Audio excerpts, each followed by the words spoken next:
First of all, how is this Canada story and the truckers going down in America? I mean, unsurprisingly, they have a lot of support. They are, I don't really understand how anybody can argue that these individuals just want a choice. They just want to have options, and they feel like they're being cornered. So Tucker Carlson last night really rallied for them.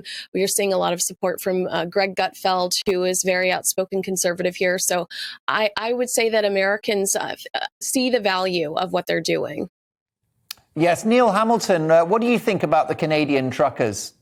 Well, I think that they're striking a blow for freedom. You know, when authoritarian governments pass irrational legislation that has no practical advantage to anybody and their lives and livelihoods are put at risk, what do you expect them to do? Of course they're going to come out and protest.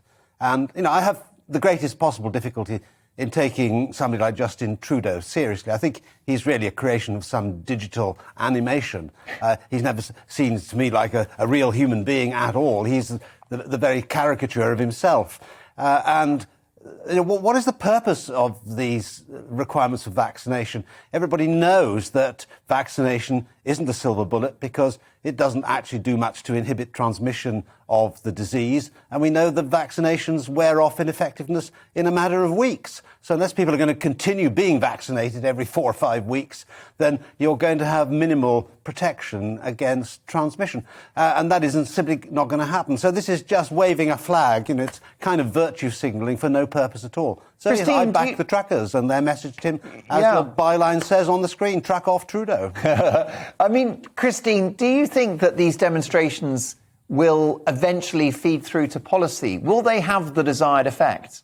Well, who knows? But I mean, full marks to the truckers. I think it's absolutely wonderful. Don't forget, most of them are giving up pay, they're giving up work because they believe in what they're doing. It's one of the most heartwarming things that I've seen, and it's pretty cold out there, by the way, so it's not easy for them to do this. It's one of the most heartwarming things that I've known since the Countryside March in, I think it was 2001 or 2002, when thousands, tens of thousands of people marched on Parliament, hundreds of thousands of people marched on Parliament Square to protect the livelihood and liberty in the countryside. So I think it's absolutely wonderful. And what I think is fabulous is that Justin Trudeau and his family have been moved to a safe location.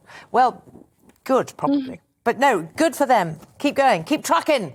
Keep on trucking. Keep on trucking. Briefly, Kinsey, let me just ask you also what Americans think of Trudeau, the Prime Minister of Canada, who announced on Twitter this week very conveniently that he'd tested negative for COVID but was in close contact with someone that had COVID, and therefore he's gone into isolation. Or is it hiding? First of all, I realized recently that he's my LinkedIn friend, and I don't know how that happened, and I'm thrilled by the idea. He's very handsome, but we don't really take him seriously. He is very much like a Disney prince. He's very handsome. We like to watch him talk, but it's just like Charlie Brown. Womp, womp, womp, womp, womp, womp, womp. I think that I don't think anybody listens to him and looks to him for guidance in the States.